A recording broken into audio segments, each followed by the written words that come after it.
অনেকটা ক্রান্তিকাল যাচ্ছে ডক্টর মোহাম্মদ ইউনূসের জন্য, আর অনেকটা ক্রান্তিকাল আমারও যাচ্ছে। যাই হোক, আসছি মূল নিউজে। আমার এই চ্যানেলটাতে মাঝে মাঝে নিউজ আপনাদের জন্য আপলোড করি, যে আমার যেটা অরিজিনাল চ্যানেল এখন এই মুহূর্তে যেটাতে আমি নিউজগুলো আপলোড করছি, অনেকেই খুঁজে পাচ্ছেন না।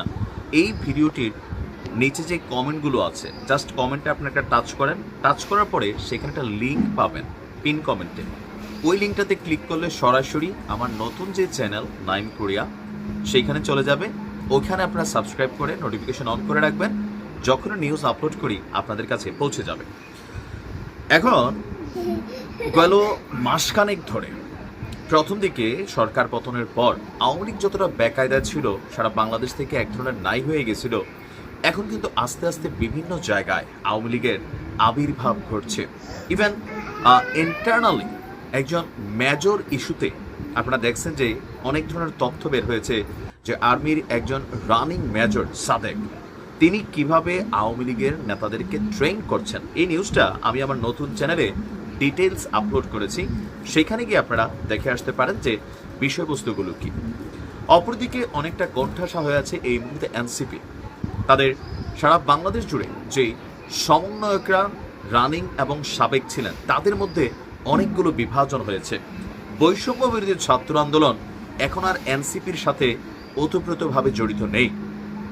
ডাকসুর নির্বাচনকে কেন্দ্র করে শিবিরের যিনি কেন্দ্রীয় নেতা সাদিক কায়েমকে নাহিদ ইসলামের করা মন্তব্যেও কেউ কেউ ভাবছেন যে ডাকসুর নির্বাচনে শিবিরের জয় ঠেকাতে এনসিপি তাদের প্রতিনিধিকে সামনে আনার জন্য সম্ভবত আব্দুল কাদের তো এখানে শিবিরকে কোণঠাসা করার জন্য হঠাৎ করে এমন বক্তব্য দিয়েছেন।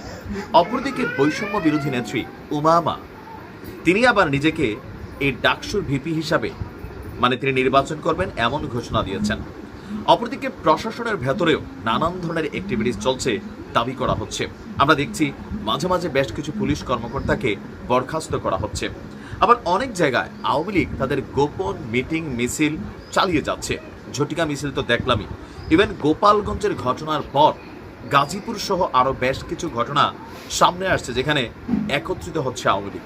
আপনি স্বীকার করেন আর না করেন, বাংলাদেশে একটা বড় অংশ এই আওয়ামী লীগের সাপোর্টার আছে। আর আমরা যারা রাজনীতি করি, রাজনৈতিক দলগুলোর সাপোর্টার আছি, আমাদের জেহেনের মধ্যে একটা জিনিস দলের যেদিন থেকে নেতৃত্বে আমরা আস্থা রাখি ওই দিনে ঢুকা যায়, সেটা হচ্ছে আমার দল যাই করে এটা ভাই ভুল নাই, এটা সঠিক। দলের নেতা অলওয়েজ সঠিক, এটা ভালো হোক খারাপ হোক। যদি ভালো হয় সেটা তো প্রশংসা করি, খারাপ হইলেও সেটার প্রশংসা করি। সেটার বিপরীতে যদি কেউ কথা বলে তাকে সাইজ করার চেষ্টা করি, তাকে কাউন্টার করি এবং নেতৃত্বের পক্ষে অবস্থান নিই।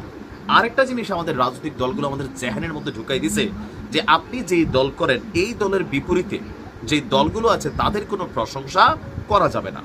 আর আমাদের দলগুলোই সর্বোচ্চ নেতৃত্ব থেকে একদম রুট লেভেল পর্যন্ত একটা শিক্ষা আমাদেরকে দিয়ে দেয়।